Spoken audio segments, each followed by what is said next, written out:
I really do have a problem with torturing myself. I spent an almost full year worth of my time trying to get this run. I really thought, how much harder was it to save 3 more minutes? How cool would it be to reduce the time of perfection by almost 7 hours since the release of 1.6? 1.6 was the perfect storm of additions for the game. While technically you do have to do more things for perfection, it also simultaneously added some of the most broken items in the game. Because of some new additions, 1.6 was split into 3 different categories. Open Perfection, where the use of Jojamart, the Joja Parrot, and Perfection waivers are all allowed. No waivers, where only Jojamart and the Joja Parrot are allowed. And finally, the category that I'm running, True Perfection, where you must complete the Community Center over Jojamart, and you can't use the Joja Parrot or Perfection waivers. The official rules of perfection can be found on the extended category leaderboards, but to generalize them, this run is completely unseeded. The use of notes and spreadsheets are allowed as long as they don't use functions or calculators. Predictors that will look at your seed are banned, and the use of what speedrunners call glitches aren't allowed. You are allowed breaks whenever and for however long you want, but you must play for at least 4 hours a session. You are not allowed to look at your notes during these breaks. The break rules may seem really relaxed, but they are due to the category not being very competitive. It is just to allow people who don't really have the time to run it to be able to actually run it and enjoy the category for what it is. I'm one of the very few people who can do this run in under 24 hours, so for most people this run is over a 24-hour long category. So to be able to dedicate 24 hours of anybody's time is quite a lot. Okay, I'm almost done with my intro spiel, but before we can see some gameplay, I must talk about the choices I made prior to starting the run, and there are quite a few of them. First, we are going with the Forest Farm. To hopefully no one's surprise, it is still without question the best farm for speedrunning, even with the addition of Meadowlands farms and the buff to Riverland farm. The extra forageables and the stumps on the left-hand side of the farm are way too valuable to skip out on. Anyways, I do need to play as a male due to your mother sending you cookies in the mail. Normally, speedrunners play as females, but instead of receiving cookies from your mom, your dad sends you 500 gold, which is worth more overall, but in advanced options, I select the remix bundles.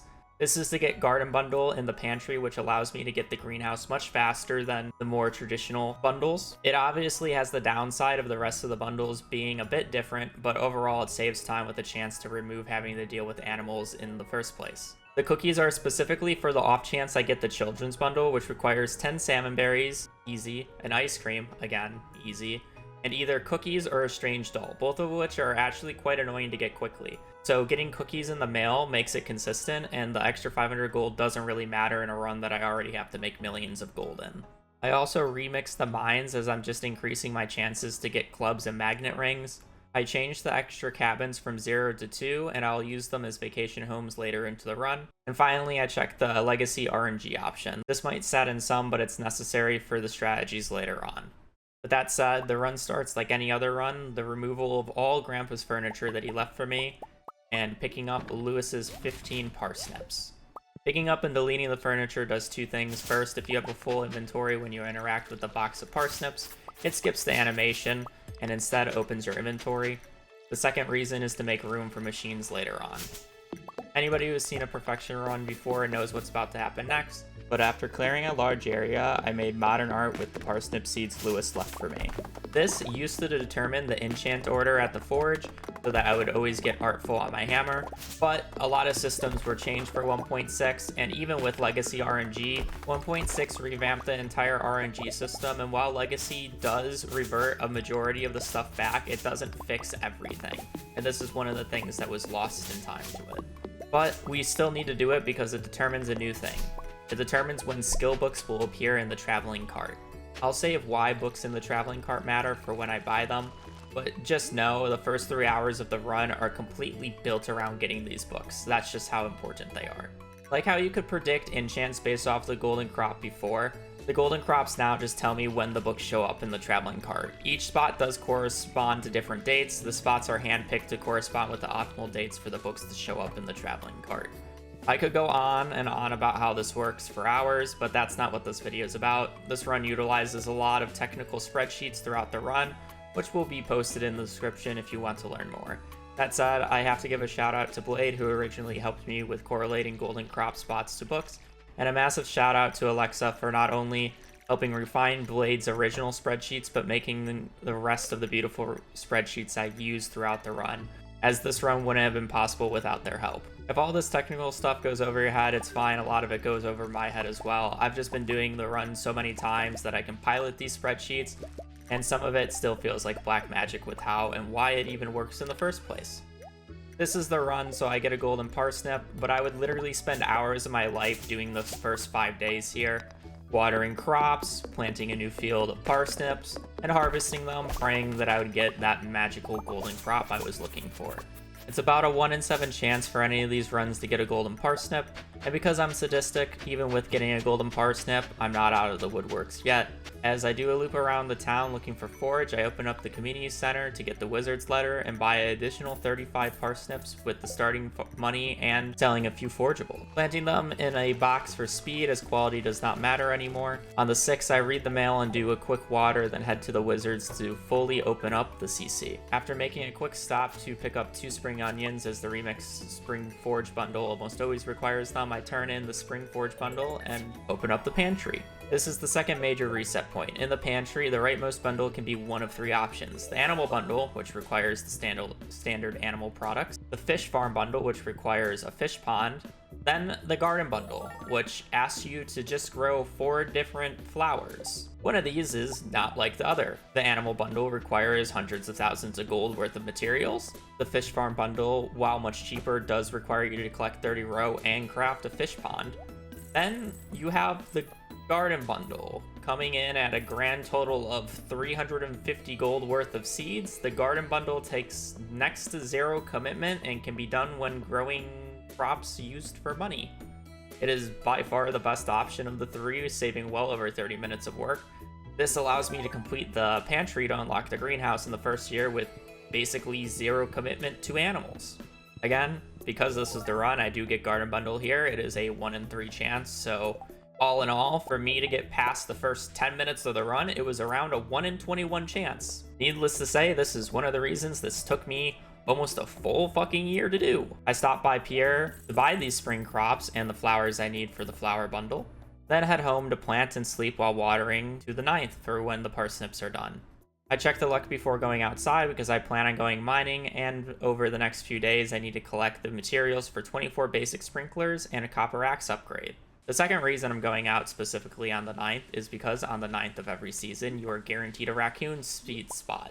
This means I can get carrot seeds, summer squash, and broccolis if I need them for the seasonal crops bundle, because those are added in the remix bundles. Once in the mines, I'm trying to get down to floor 40 to start farming iron. I collect coal and copper along the way, as well as gems to sell for strawberries on the 13th.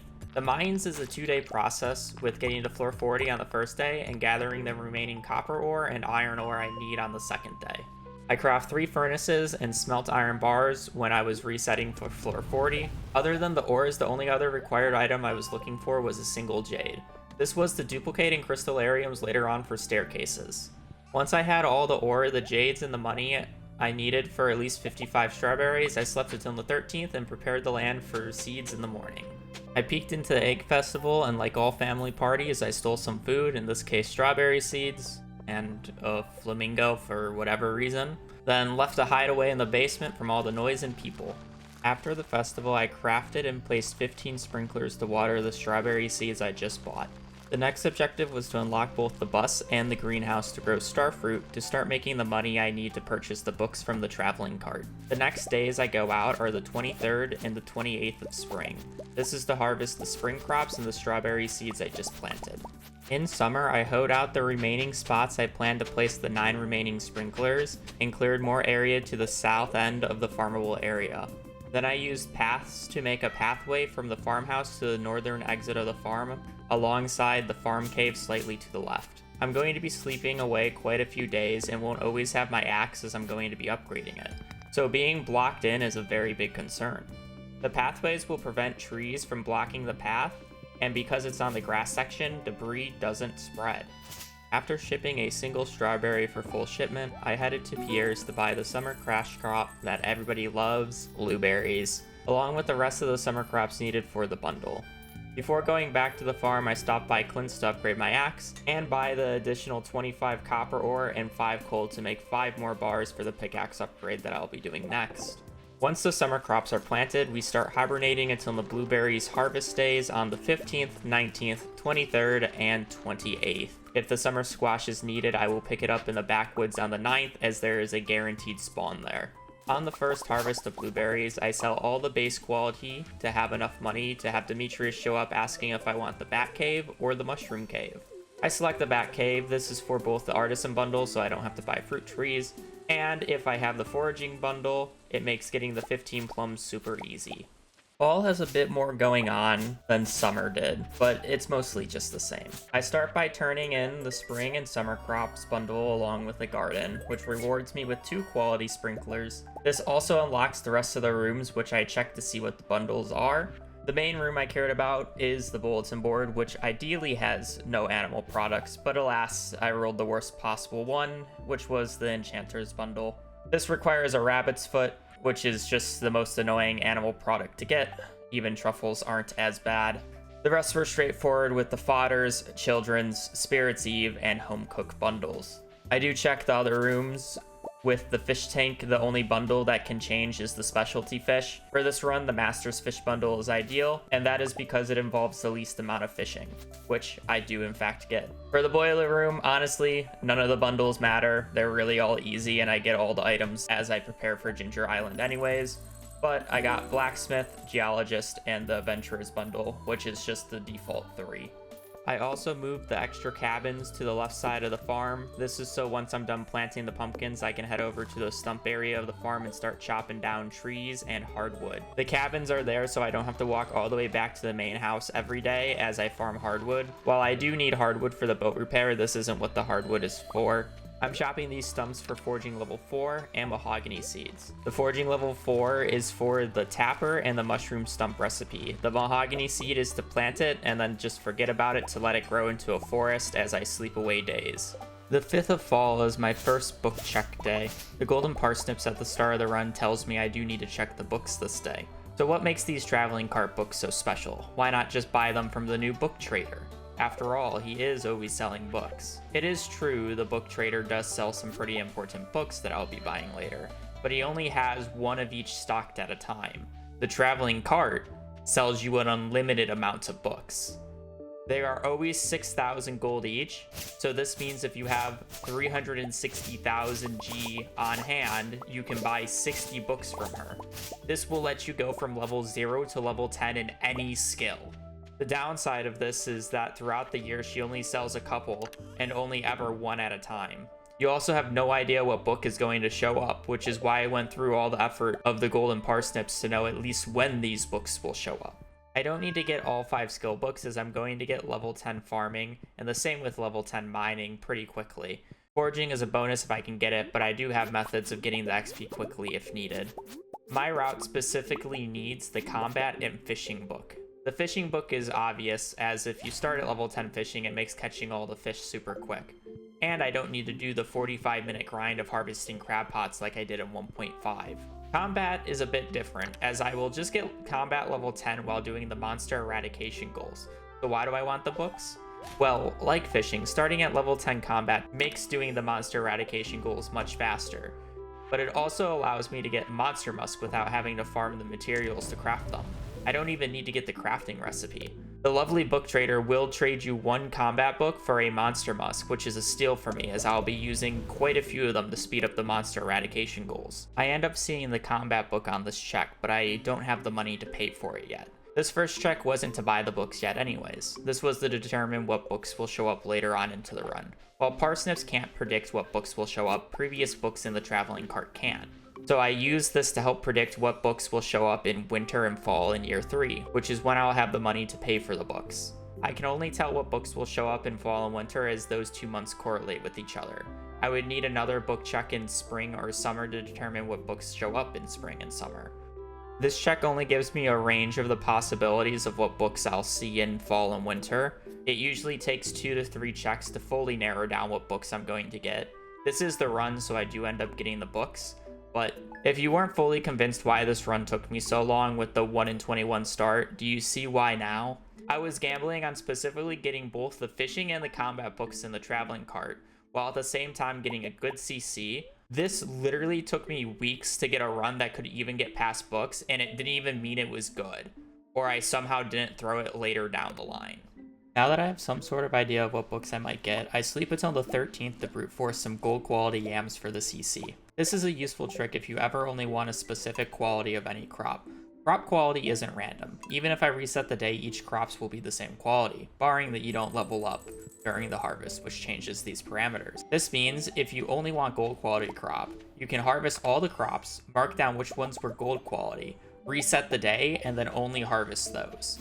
The crop qualities also change every day, so the ones that weren't gold quality today could be gold quality tomorrow, allowing you to gather 5 gold quality crops without having to buy that many. On the 15th, I harvest my pumpkins and make a pathway to the greenhouse. At 9, I bought the next round of pumpkins and upgraded my axe to steel. I slept until the 28th for the next harvest while putting pumpkins into the jars every 3 days.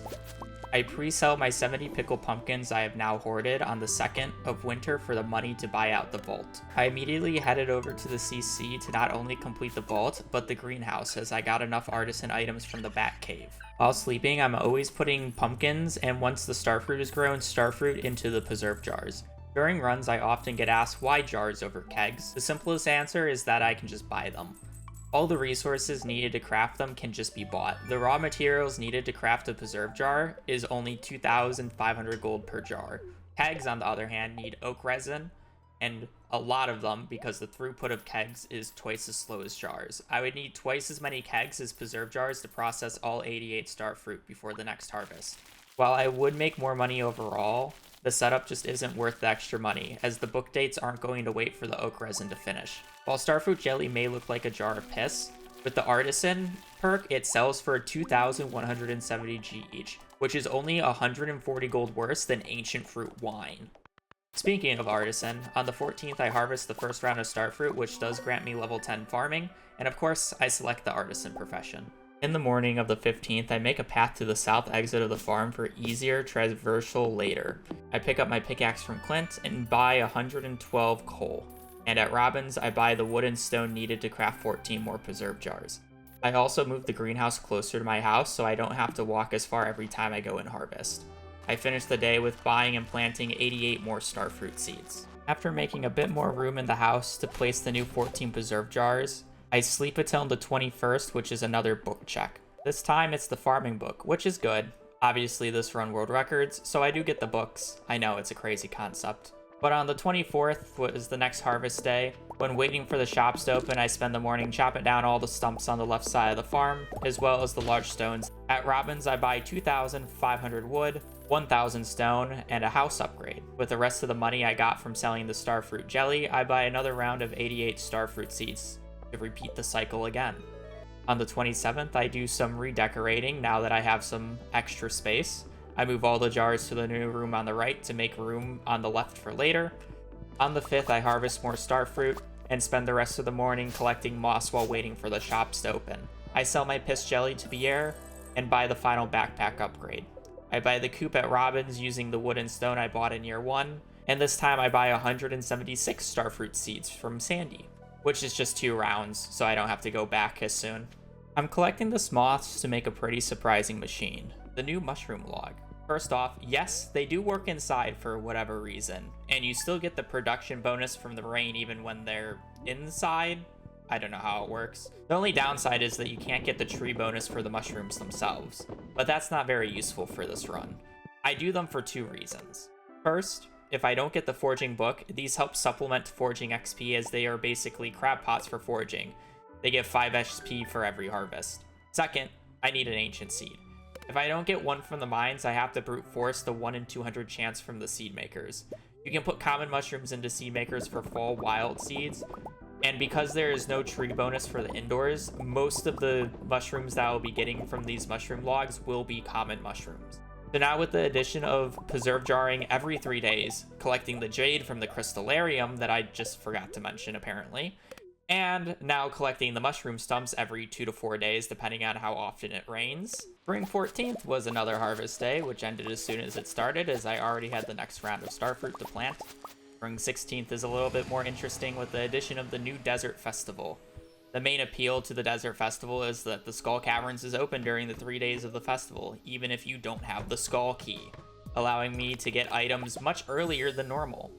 I'm not ready to do a full dive yet, that will be done in year 3, but I do need to prepare a little bit for it. The 3 things I need going into year 3's Skull Cavern dive is level 6 mining to be able to craft bombs, a ruby to start duplicating 4 spicy eels, and 10 solar essences to craft 2 glowstone rings. Magnetism is king in Skull Cavern runs, so the less running around I have to do to pick up the ores from bombs, the better.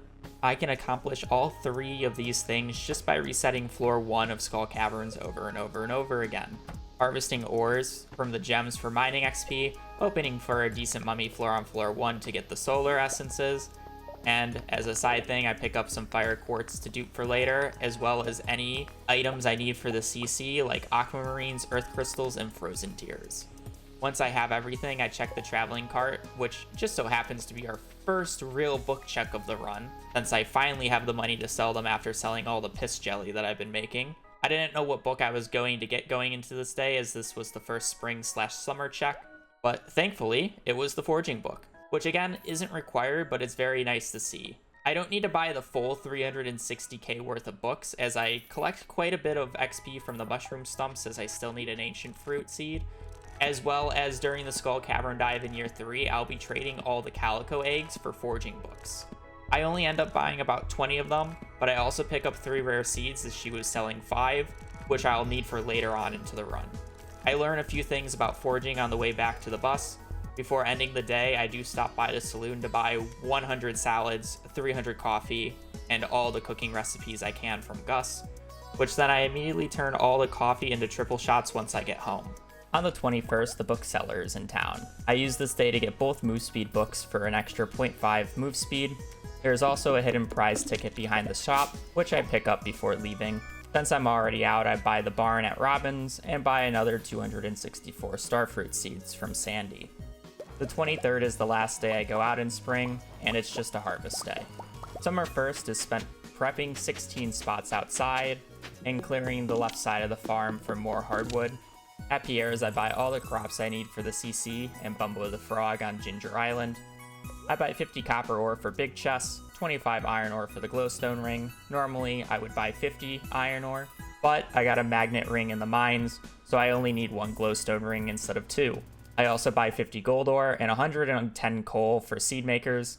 And finally at Robbins, I buy a big coop. After resetting up all my furnaces, I start smelting the gold ore so I can start brute forcing ancient seeds as soon as I can. Once I have 6 seed makers, I set them up vertically. This is important as I'm using legacy RNG. The amounts of seeds and whether you get seeds of the crop you put in, mixed seeds and or ancient seeds are determined by the seed of the file, what time you put it in, and the tile the seed maker is on. On the surface, this gives a pretty random output, but like most things on legacy RNG, it is very exploitable. While the pattern seems random, it just resets every day, just 1 tile to the left. For example, if I put a common mushroom in a seed maker at 6 a.m. on the 3rd of summer, and got 3 fall seeds, and if I put another seed maker 1 tile to the left of it and place another common mushroom in at 6 a.m. on the 4th of summer, I would yet again get 3 fall seeds. Stacking them vertically means I'm getting 6 unique checks for every ancient seed every day, where if I were to go horizontal, I would only be getting 6 on the first day, and then every subsequent day I would be getting 1 on the rightmost seed maker. Note, this is only for legacy RNG. If you're using standard RNG, it's just random. So now, every day I'm checking to see if I need to jar more starfruit, collect mushrooms, smelt ore, harvest the crystallariums, and put common mushrooms into the seed makers. Not to mention remembering what days I need to go out to harvest. Speaking of which, I did miss a harvest on the 4th, and did it on the 5th instead, which thankfully doesn't end up mattering. After a few days of this, I crafted the glowstone rings on the 11th, and got a pretty early ancient seed on the 13th. Now, if you connected the dots with the example I gave about the horizontal seed makers, what I'm about to do isn't going to surprise you. But now that I found the ancient seed, I then started putting seed makers horizontally, starting 1 to the left of the seed maker that just gave me the ancient seed. And after sleeping a day, oh look! Another ancient seed. Yes, I could go all the way down the line, but anything after 15 or so doesn't really increase the speed at which you can propagate the greenhouse. So I only do a few and move on. I will not be filling the greenhouse with ancient fruit as of yet. I still need to make much more money for the books, which are coming up, and iron ore for bombs to do the Skull Cavern run.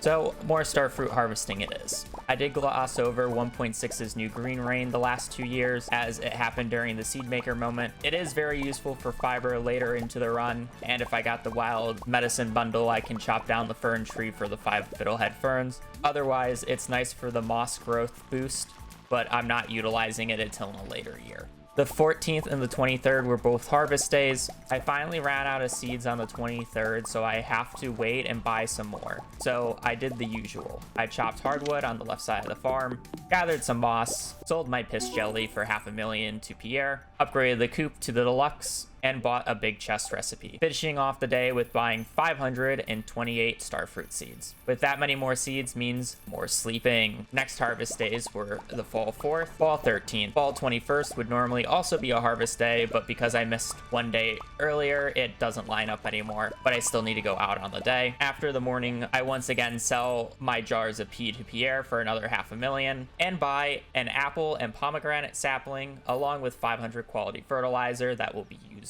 later on Ginger Island. Flint became rich as I bought 1,000 iron ore, 450 coal, and 150 gold ore. Iron is crafted into bombs, and the gold ore will be used for both quality sprinklers and more crystallariums. Now, for the reason I had to go out on the day, I've been slowly stockpiling jades over the course of the last 3, almost 4 seasons. On Sundays, you can trade jades for staircases at the Desert Trader, which I abuse a lot in this run due to how easy it is. I trade out the jade and the crystallarium for a ruby, now that I did the trade, so I can trade for some spicy eels for the upcoming Skull Cavern dive. On the 22nd, I start planting my ancient seeds along with the starfruit. They will still take a full season to grow, so I need to start propagating them. I'm good on money now, and I'll still be growing starfruit in the remaining spots to make the rest of the cash I need for books. Winter was uneventful, with the only days I went out were harvest days on the 3rd, 13th, and 22nd. The ancient fruit did finish growing on the 15th, and I put every single ancient fruit into seed makers to continue the propagation for more ancient fruit seeds. Grandpa said hello as I moved into year 3. Nothing much changed though. I fully converted the greenhouse to ancient fruit seeds and moved the seed makers back into the house. Doing a little bit of rearranging to make room for some new machines that will come after the Desert Festival. Even after filling the greenhouse, I continue making ancient fruit seeds from the ancient fruit, as I need around 500 of them for Ginger Island. The last day I go out before the Desert Festival is on the 12th, which was due to the bookseller being in town. I needed to buy old slither legs to help make harvesting faster. I also bought a garlic seed and 150 parsnip seeds from Pierre, both of which will be used on Ginger Island to get the golden walnuts. Because money isn't an issue due to selling over thousands of jars of piss now, I buy 300 iron ore, 300 gold ore, and 150 coal for quality sprinklers. Barney finally gets her first visit after 2 years. I buy a bunch of hay, a chicken, a cow, and a couple of rabbits. After alluding to it for quite a while now, it's finally time to do the Skull Caverns dive. The goal of this dive is to gather all the iridium I need for the rest of the run, which is around 400 ore, gold ore to craft around 5 to 6 crystallariums, and most importantly, at least 4 prismatic shards for enchanting tools. While you can't correlate enchantments to crop quality anymore, you can to secret notes now. Enchantments aren't random, there is a set pattern that repeats, but based on the seed, it starts at a different point. We can use the first 2 secret notes we get to determine where in the order we are, to varying degrees of accuracy, depending on what notes are found. For this run, I already know that I'm guaranteed Artful, the most important enchant of the run, on the second enchant. I do need extra prismatic shards, as I do need to enchant different tools later, but we'll get there when we get there. I normally go on the first good luck day I get during the 3 days, but in this run I specifically have to check the book on the 15th, so I go on the 15th without caring about the luck. I didn't check as it didn't make a difference at the time, but if I had to guess, it was a neutral to a bad luck day after rewatching it. I'm not going to cover the dive much in detail, as I already have a video showing how I approach Skull Caverns and full gameplay runs of it. But overall, the plan is to use 200 bombs I crafted from the iron ore I bought from Clint's to progress down the mines. I ignore most enemies as my weapon is the wooden mallet. It doesn't kill them quickly enough to justify going for their drops. I bomb clumps of rocks and ores looking for ladders and drop shafts if there's a ladder/drop shaft on the floor, unless if there's a cluster of 3+ ore, I will just proceed to the next floor. It is generally a waste of time to pick clean a floor, especially on earlier floors, as there will be more ores on lower floors. I'm petting every single cat statue I come across for the egg levels. I do want a max reward at the egg level of 55. While I do constantly get around 200 floors, that's only 40 egg levels. The rest need to be gotten from the statues. They give a mixture of buffs and debuffs, the best being the speed boosts and the worst being food is half as effective. I do get both of those this run. The run went surprisingly well after a rough start with getting some bad starting ladders into an early food is half as effective, but I managed to end the day with 156 copper ore, 478 iron, 394 gold ore, 410 iridium ore, and 501 calico eggs. I also gathered 5 prismatic shards, which ends up being a very nice haul. I'm just going to call it out because I can. No, I did not get stupidly lucky on prismatic shard drops. I got about average luck for them. Every iridium node mined is a 3.5% chance to drop one. I gathered 410 ore with an average of 3 ore a node with the miner perk, so I broke around 136.67 nodes, and at a 3.5% rate, I would expect an average of around 4.78 prismatic shards with the amount of ore that I broke. When you struggle to find prismatic shards, it's normally due to not breaking enough iridium nodes. Sorry, not sorry for calling you out. After making Gil lose his mind over an egg level of 55, he rewards me with another 500 calico eggs and a magic rock candy. I immediately spend all 1,000 eggs I have on 10 woodcutter weekly books at the egg merchant. After learning something new, I buy 60 bait and bobber books from the traveling cart, and I learned a lot of things about fishing while slowly making my way down to the desert trader.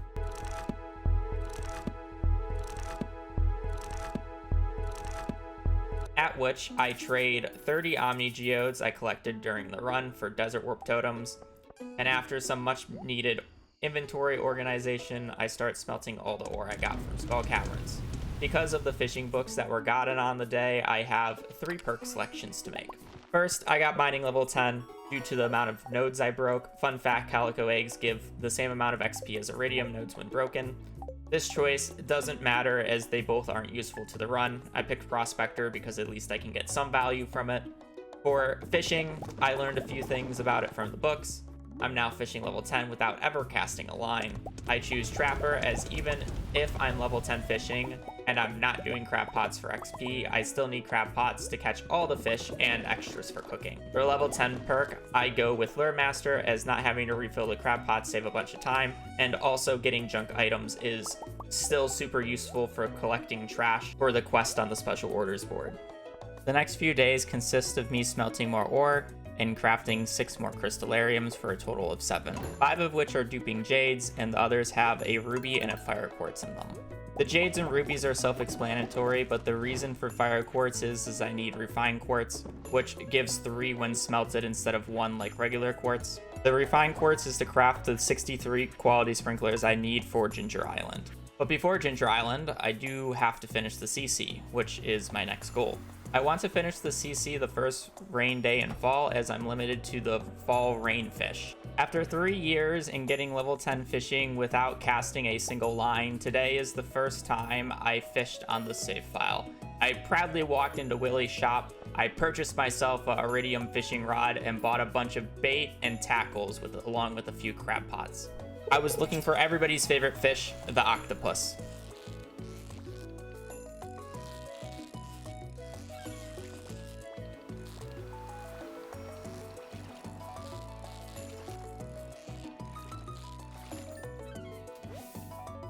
After catching it, I head home and start taking care of my animals that I need a few products from.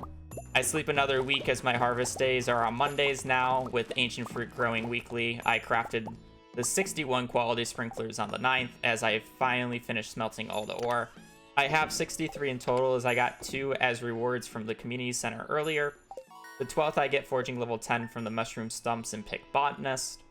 On the 14th, I did a huge turn-in day to the CC as my chest started to get full. I stopped by Pierre's to buy 100 wheat flour for the CC and warped to the desert to buy ice cream, which is also for the community center. The 15th and the 26th was just more harvesting and the last bit of fishing I needed to do in summer. Before the end of summer, I now have all 104 ancient fruit seeds I need for Ginger Island, and will now just be converting all the ancient fruit I harvest into jars of blue Play-Doh. Fall is just a waiting game for the first rain day, which happens really late on the 18th. I do need to fish, but I start the day with obtaining the Galaxy Sword. Wait, never mind, the game bugged and just deleted it immediately.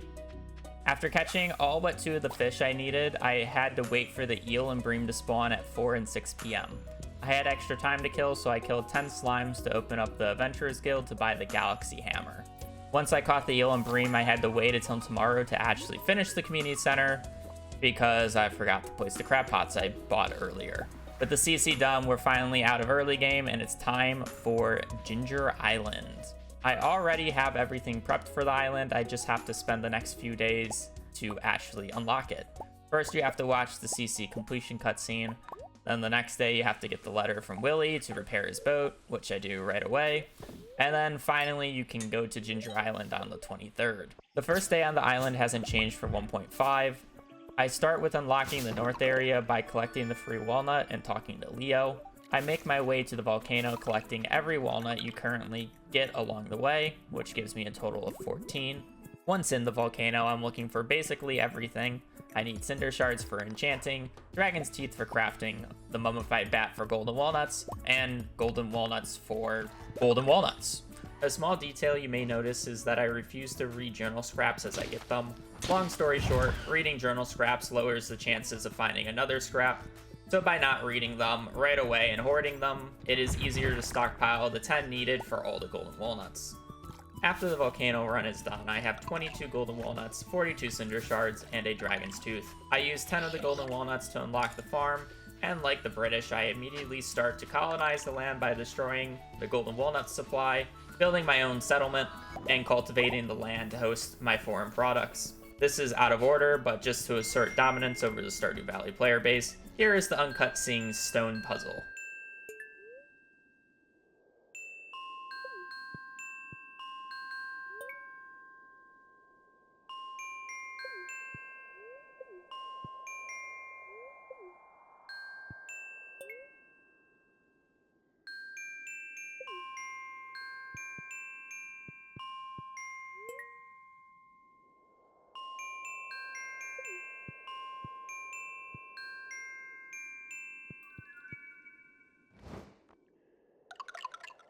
Yes, I just made the enemy out of the British and the general Stardew Valley player base in the last minute or so. And I would do it again.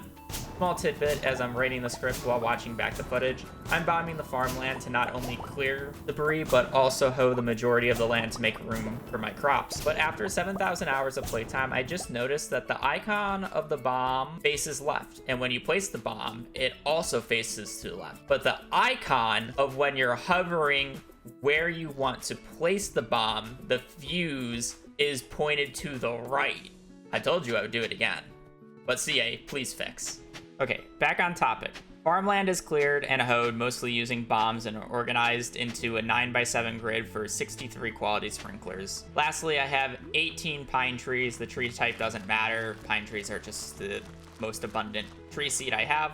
Above the rightmost sprinkler column, I need close to 1,200 moss throughout this run. Green Rain provides a lot of it, but not enough. While only eating up 16 sprinkler spots, I can harvest the moss from these trees at the same time as harvesting ancient fruit later on. While only eating up 18 sprinkler spots, I can harvest the moss from these trees at the same time as harvesting ancient fruit, yielding the remaining moss I need for the later on craftable. Deluxe fertilizer is then applied before then planting the 3 crops I need for our froggy friend, 150 parsnip seeds for the 5 golden walnuts, and the rest of the land is filled with ancient fruit seeds. Quality sprinklers are applied to, water everything. And lastly, I place 150 paths at the bottom of the farm to prevent debris from spawning. I crafted and placed 2 iridium sprinklers that I will use to propagate pineapples, potentially for the Caroline Island ingredients quest, or later on to be my primary food source. while killing monsters in the mine. With the farm set up, I went back to the volcano. I stopped to repair the bridge and collect 4 golden walnuts on the other side. I will be spending the next few days at the volcano and collecting the same things as I was before, but I'm mainly searching for cinder shards to upgrade and enchant my equipment. I do this for the next 3 days until the morning of the 26th, where I now have 139 cinder shards. As noted before, I know my second enchantment should be artful, but I need specific enchants for my hoe as well. After a few tries, I landed on doing the hoe, hammer, ho ho ho, Merry Christmas, to get both artful on my hammer and generous on my hoe. I was also looking to get bottomless on my watering can to make the volcano a bit easier, but I got unlucky with it on the same enchant line as artful. Before leaving, I used the rest of my cinder shards to forge rubies onto my hammer. I could only do 2 out of 3 of them, but I'll add the last one later. With enchanting done for now, even though I still need quite a few things from the volcano, I'm moving my priorities to unlocking the walnut room ASAP. I start sleeping to pass the days for crop growing and on rain days to check for gem birds. I also break the mussel rocks on the beach for the 5 that are there. And once the parsnips are finally fully grown, I harvest them for another 5 golden walnuts and replace them with the remaining ancient fruit seeds I have. I did collect a few taro roots and pineapple seeds in the volcano to plant alongside the river and the pineapples under the iridium sprinklers to start propagating them. It's finally a non-rainy even day, so I decided to wait out the day for the pirates. I unlocked the east beach, but I don't go there yet. I first head up north to fish for the 5 golden walnuts that you get from fishing alongside the fossilized spine. On Legacy RNG, the fishing walnuts aren't random, but just in a fixed pattern based off of the number of casts you have performed. This is why I will cast and uncast a specific number of times to accelerate the pattern to get to all 5 golden walnuts. At noon, I start the Memento quest line, trading items around with NPCs until I get the Pirate's Necklace from Willie's to give to Birdie for another 5 golden walnuts, along with the Fairy Dust crafting recipe. Once back on the island, I repair the island trader's shop to trade my magma caps for even more pineapple seeds. I collect 3 more walnuts from the East Beach before sitting outside of the cove for around 2 hours as I finished everything I wanted to do on this day ahead of schedule. At 8, I play 3 rounds of darts with the pirates for additional 3 walnuts, and on the next rainy day, I finished up the gem bird puzzle. Leaving the only walnuts left to unlock the nut room are the ones from our amphibian friend in the farm cave, which only took a few more days of sleeping for the melons to finally finish growing. With the nut room now open, I'm looking for the Danger in the Deep quest, which I do get on the first check, but unfortunately, it's about a week early. I'm not level 10 combat yet, and not having Acrobat is a huge time loss for the monster eradication goals I want to do during the quest. So it takes a time to sleep to the final book check, which is on winter 19th. I buy 60 combat quarterly books. Of the 60, I only need 50 of them to get combat level 10, as I already have combat XP from the mines earlier. I use the other 10 books to trade for Monster Musk at the book trader on the 24th. While at the trader, I also buy the Queen of Sauce cookbook for all the recipes I've been missing from the TV. The special orders board had Cave Patrol, which I'm going to need the Geo Crushers you get from completing the quest pretty soon. Using the newly acquired Monster Musk, I head to the mines to vanquish the 50 skeletons for the quest. The deepest floor I've been to is still 45, but that isn't an issue as I'm sitting on almost 200 staircases. I don't just ladder down to floor 70, I do kill quite a few dust sprites along the way. As I'm going to have to kill 500 of them at some point anyways, I may as well chip down the number when they're right there anyways.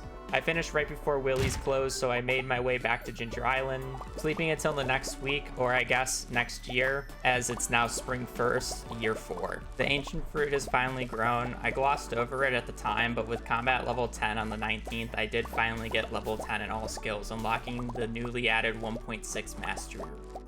I had no reason to visit it at the time, as to do anything in the room you have to accrue 10,000 more XP, but with the fully harvest of ancient fruit on Ginger Island and a little bit of XP I got from killing monsters, I was able to get the 10,000 XP and unlock my first mastery skill. Before leaving for the cave, I checked the key quest, but didn't get Danger in the Deep again. I don't think this is too surprising, but my first mastery I choose to unlock was farming. Out of all the new items added in 1.6, the Iridium Scythe is one of, if not the biggest time save in Perfection speedruns. With being able to scythe harvest crops, it it easily saves over an hour of harvesting alone. It makes harvesting so much faster, I completely skip kegs now. I make more money per second harvesting with the iridium scythe, sleeping 7 days and harvesting again, than harvesting, filling up the kegs, then sleeping 7 days and repeating that over and over again. And that doesn't even include the time it takes to craft the kegs needed for this to work. You would make more money per Stardew day with kegs, so don't skip them in your regular playthroughs, but in a speedrun context, they are a waste of time now. I sleep until next week, as at this point, I'm just waiting on getting the Danger in the Deep quest from Key. The Monday now, I will harvest Ancient Fruit with the ever so satisfying Iridium Scythe, checking Key's quest board for Danger in the Deep, or Key's Cuisine for the extra key gems, and also checking the special orders board in town for the remaining 8 quests I need. You can also see why the trees are set up the way that they are, as while harvesting Ancient Fruit, I also collect 25 moss per harvest. The second week of spring are all duds on both boards. The third week, I get the next tier of mastery by harvesting Ancient Fruit. I finally hit the Danger in the Deep quest again. I stopped by the master room before checking the special orders board. This might come as a surprise, as my next goal is killing monsters, so you would assume the next mastery I would pick is the combat for the trinkets, but no, I choose the foraging mastery as my second one. While trinkets are a great addition, they overall don't do much for the speed run, the only useful one of the run being the fairy, as I have to eat less often. The rest are mediocre at best, or are just not useful to the run at all. The reason for picking the foraging is for the treasure totems. Treasure totems are another huge time save added in 1.6. I'll tell you why once I start using them, but this is a no-brainer second option. I also have them sooner than later so I can raise a few mystic seeds and start collecting mystic syrup, of which I plant 5 on the right side of the island farm. Next, it's time to do Danger in the Deep, but also not do it at the same time. I will complete the quest, but I don't want to reach floor 120 just yet. A lesser known thing is once you reach floor 120 for the first time, all enemies get stronger. They do more damage on average and have about double the amount of HP. And when I say all enemies, I mean everything from monsters in Skull Caverns to the monsters in the volcano. I actively chose not to reach floor 120 because of this.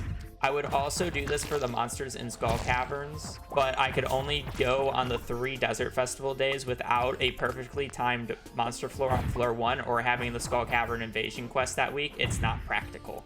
So I plan on only laddering down to floor 115, then starting to do all the monster eradication goals I can in the regular mines before making all the enemies stronger.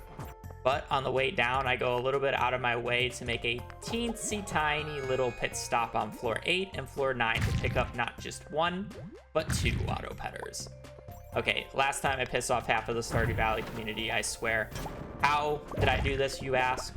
Well, it turns out drops from special enemies, which all enemies can be, but slimes have a unique sprite, works the exact same ways as barrels. The drops are not seeded, but are the same on every save file guaranteed, as long as they have the same RNG type. Remember, I am using Legacy, but it works the same for both types.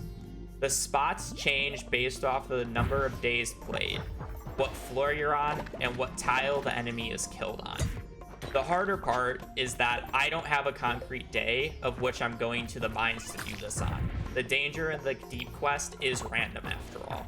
To get around that, Blade so kindly ran a script that would make an image that told me what tile I'd have to kill every enemy on to get the auto petter for every single floor on every single day for a 2-year range. I'm not joking. I have 26,659 images that takes up 3 gigabytes of space just so I can pick and point which day, which floor number I have to specifically kill these special slimes on to get auto petters.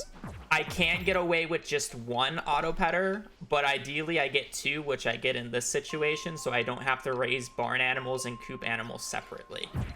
Now, it's time for the Great Minds Massacre. This part is just a lot of floor resetting, going between the elevator floors, taking ladders when they show up, and just killing everything in sight. I'll spare the details, but for enemies I plan on killing before reaching to floor 120 are Dust Sprites, which I need to kill 500 of them, 150 Void Spirits, 80 Cave Insects, 60 Rock Crabs, 30 Duggies, and I would kill 50 Skeletons, but I already did that for Flint's Special Orders request. The only order that really matters in killing is Dust Sprites need to die first, as I want the Burglar's Ring ASAP, as it doubles loot drop chance.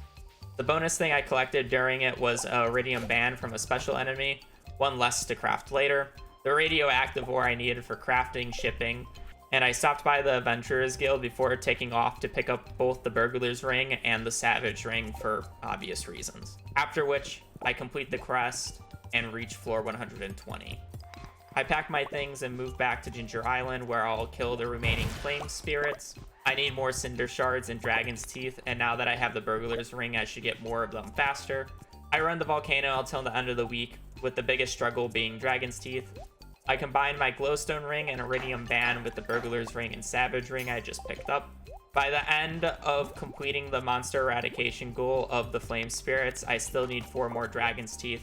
I warp to the desert after the final run and trade in the Jades for more staircases that I will be using in Skull Caverns here in a bit. During this time, I switch my food of choice from salads to pineapples. I've been growing them in case I get Caroline's Special Orders request, but they turn out to be a fantastic food to restore HP with the quality healing more than double of that of a salad. Less eating means more time saved from not having to sit and watching the animation. After finally getting the last Dragon's Tooth I need, the next big thing I'm waiting on is the Skull Cavern Invasion quest. It takes a little longer to get than I would have liked to, but I've slept for 2 weeks now and still haven't seen it.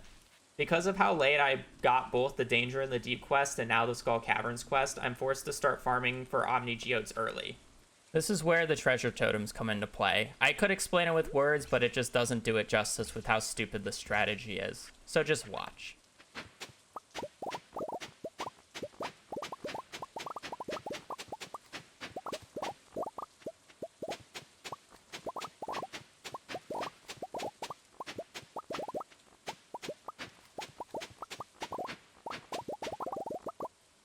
Yes, that was 115 Omni Geodes in about 30 seconds worth of time. For once, the wiki actually explains this quite well. There are a lot of words here, but the main thing to note is when the game is trying to figure out what to drop from each spot, it looks at this list and goes down in order. It stops on the first successful roll and drops the item. Out of all the items listed here, the item that I want is Omni Geodes.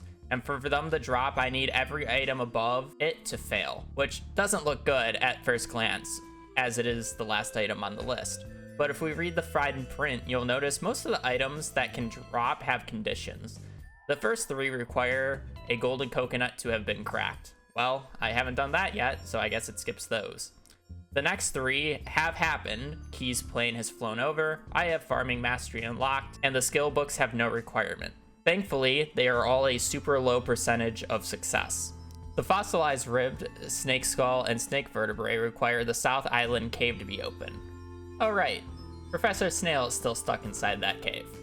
So, I guess that's another 3 entries skipped. The Island North Bridge was repaired as I needed the walnuts for the nut room. All the lost books will be found quickly, and I will never be doing the key being quest. I haven't done the fragments of the past quest yet either. So out of the entire list, only 9 of them can be rolled. 3 of them, which, when done on an optimal luck day, having less than a 1% success rate. The only one with a high rate is Bone Fragments at 25%.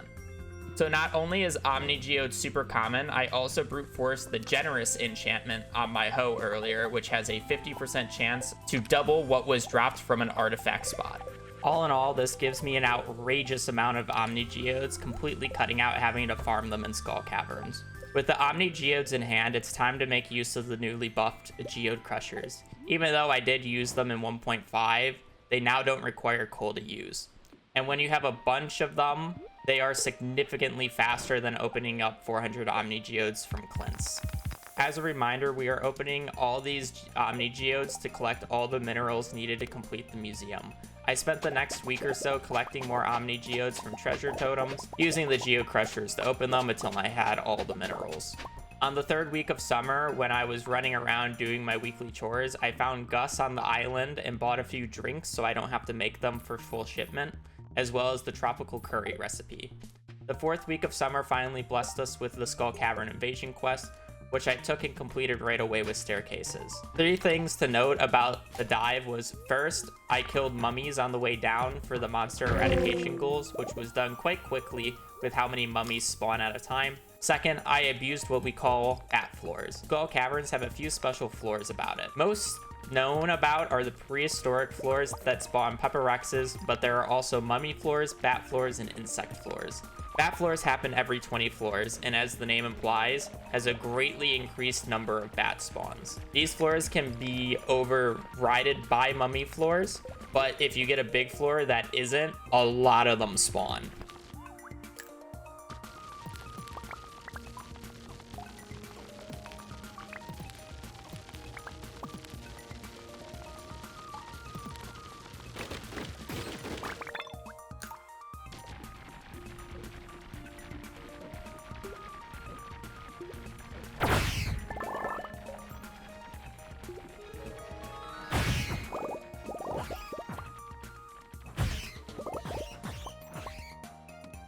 Finally, when laddering down, I noticed I had a dino floor on floor 18, so I took advantage of that and farmed both dinos on floor 18 and then bats on floor 20 until I got both monster eradication goals completed. Later this week, I got the last mineral I needed for the museum, so it was time to turn them all in and gain access to the sewer to meet everybody's favorite NPC.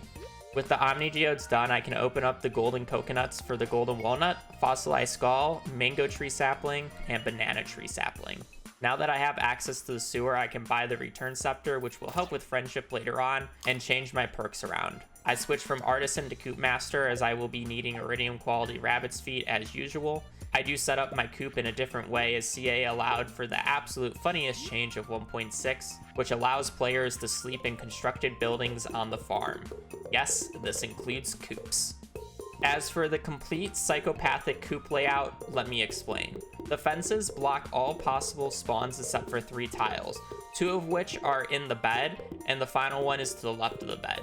You need 3 tiles to fit all 12 animal spawns. This makes it so you don't have to move at all to pet all the animals I have in the coop and can immediately sleep to the next day.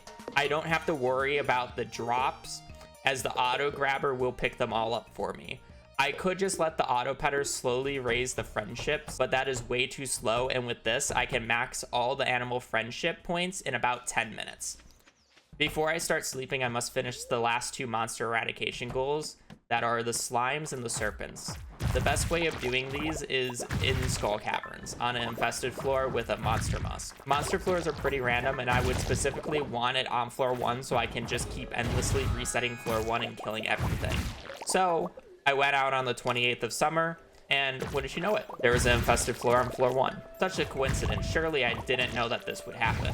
I didn't specifically go out on this day, summer 28th of year 4, knowing that this was an infested floor, because during the first 3 years I marked down that it rained in summer and used that to figure out which days would have an infested floor on floor 1. Minor details, you know? It was a part of the spreadsheet mess of early game, but anyways, I used the magic rock candy Gil gave me during the desert festival and started killing every slime and serpent in sight for the entire day. I only finished the slimes today, so I'd have to wait until another floor 1 infested showed up to finish the serpents, which didn't show up for another 3 weeks. I didn't do the last of the serpents in the dangerous mines, as even if it was a higher spawn rate, them being one-shottable makes it faster overall. After being stuck in the cave for longer than he would like, I finally freed Professor Snail, as I don't need the increased Omni rates anymore. I don't have much more to do until the end of the year where I'll start gifting NPCs. I continue doing my Monday rounds of harvesting ancient fruit, checking both Keys quest board for an easy quest to do to make the final key gems I need, and the special orders board to get the remaining few quests I need to complete. Before the end of the year, I wanted to finish the museum.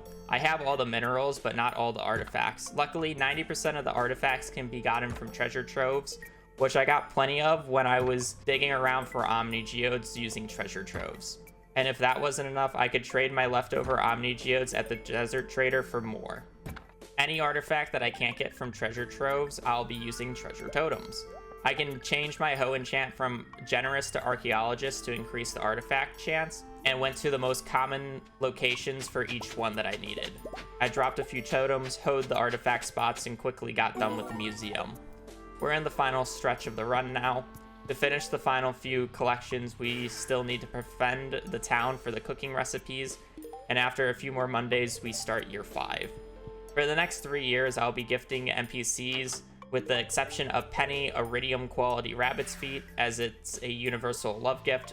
Penny, once again, getting Iridium quality melons to match her own, as she is the only normal NPC in this town and is disgusted to receive a chopped off foot of a rabbit. I will be gifting these NPCs on their birthdays, as when you give a Iridium quality love gift on an NPC's birthday, they gain 960 friendship points, along with the new Friendship 101 book, which adds another 10% friendship points, making each gift give 1,056 friendship points. This is 4 full hearts of friendship points per birthday gift. I get the book from the prize machine in Lewis's house after 9 prize tickets. With the book, I don't have to do the luau anymore, as it offsets the year-long friendship decay. I will not be mentioning gifting anymore, as I don't think it's necessary for me to say, oh hey, it's this NPC's birthday on this day, so I gave them a gift for the 1000th time. That said, I do things throughout the next 3 years that I will be going over, as they are needed for perfection. Just mentioning every last gift would be too much, as after the first year of gifting, most of them are just waking up, entering the room of said NPC, giving them a gift, warping back home with the return scepter, and then sleeping until the next NPC's birthday.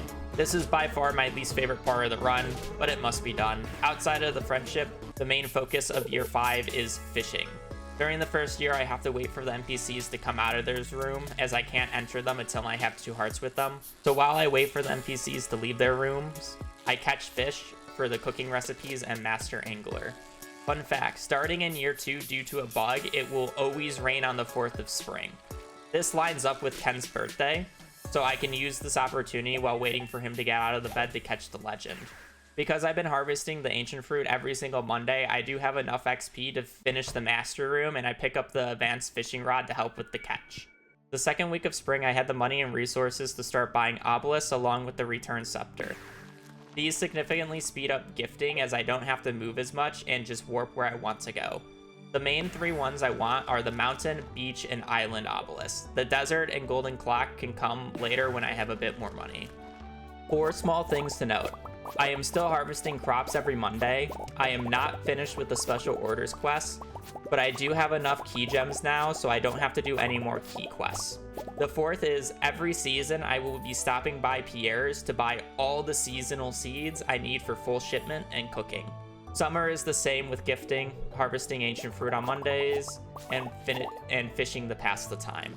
I'm not joking, I have skipped about an hour of footage now, and the only thing I've done is gift, fish, and harvest ancient fruit. There's a reason this is my least favorite part of the run.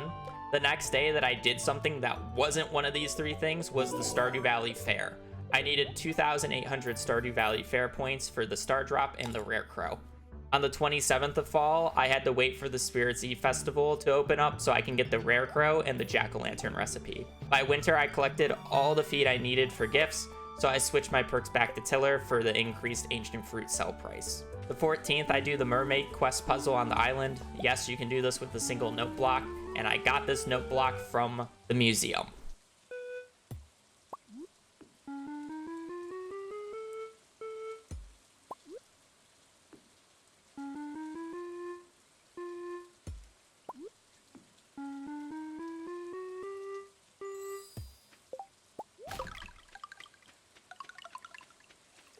On the 17th, I buy the fruit tree saplings for full shipment and cooking, along with the few mini fridges to hold all the cooking ingredients and the workbenches to make crafting easier. While waiting for the night market to open, I ship a few items to start filling out the full shipment collection, along with organizing my chests for cooking and crafting. I would finish Master Angler today, but I got screwed on squid during the night market, so I decided it would be faster to fish it during next year's Squid Fest, as I didn't have to wait until in the evening to catch it. In year 6, I started crafting the more expensive items first. I bought a deconstructor from Key so I can get some return on some of the more expensive craftables like an anvil. I also started making all the machines so I can get the artisan goods to sell for full shipment, skipping another 2 seasons of just gifting and harvesting. I get the club card as I wait for Sandy's to open on her birthday. Instead of gambling, I choose to be a responsible adult and just outright pay the 100,000 gold I need for all the key coins to pay for the rare crow. Year 7 starts off with a bang. I'm finally done harvesting ancient fruit, but now I need room for all the seeds I bought for full shipment and cooking, so the ancient fruit has to go, and the fastest way to clear the entire field is with mega bombs. 07 ancient fruit, you served us well. With the most colorful crop field a speedrunner has ever planted, I regret to inform you that we still have another year of gifting ahead of ourselves. Now that I have all the money I needed for the rest of the run, I buy the golden clock and the desert obelisk from the wizard. I finally went to the flower dance to pick up the final rare crow and the tub of flowers crafting recipe. More skipping, but I picked up the star drop from the Secret Woods statue in fall. I traded stone that I bought at Robbins for fiber at the Desert Merchant. This is for the 1,000 fiber I need for the Blessing of Statues crafting recipe. And with that, friendship comes to an end. And to answer the question of who am I gonna marry? Well, the only good option in a speedrun is Krobus. I already need to reach 10 hearts with him, so getting 2 more hearts with him is much easier than getting the extra 4 with the other spouses. And after proposing to him on his birthday, I slowly start giving him extra rabbit's feet until he reaches 12 hearts to get the star drop. The 12th saw me finally complete the Master Anglers to earn the final star drop of a run. And with the final gift given, there was only 3 things left to do, which is craft every item, cook every item, and ship every item. This is always a very chaotic and scary part of the run because it's a major time loss if I forgot anything. There are a few things that can help with it though. First, there is the option in your settings to enable advanced crafting. This tells you how many times you have crafted something. Why is this not on by default? I don't know. But for cooking, you can tell which recipes you don't have and what recipes you have cooked just by hovering over them in your food collection tab. For shipping, it's just, you know, having eyes and seeing which icon is not filled in. I started with crafting everything. It went smoothly with only having to make a minor detour to farming a bit of bug's meat. Shipping was next. At this point, I was just missing a starfruit and hops. You would think with the amount of starfruit jelly I made, I would at least sell 1 raw starfruit, but I guess I never did. Anyways, easy finish. And last but not least, cooking. I do have to do a little bit of chest searching, as there's quite a bit of overlap between random crafting materials and cooking ingredients. I managed to have all the ingredients for the Gourmand Chef achievement. Me condensing this last part into this short of a segment really doesn't do it justice, as it's really the most stressful part of the run, but I'm not going to do a rundown on every single crafting and cooking recipe. But with that, perfection has been reached, or at least that's what I would like to say. But I may or may have not forgotten to gift Pam on her birthday last year, so to spring 18th we go. And with that, perfection has been reached. Ignoring the void of which the summit is, the final time ended up being 15 hours and 54 minutes. 1.6 has been a very fantastic update to explore and run on. For perfection, while the books make for a very degenerate playstyle, even though it takes almost a full year of my time to do it, I'm very proud of this run, as it completely shatters my expectation of how long perfection can go. Maybe 1.7 will make it even faster, who knows. Anyways, thanks for watching, have a great rest of your day, and peace.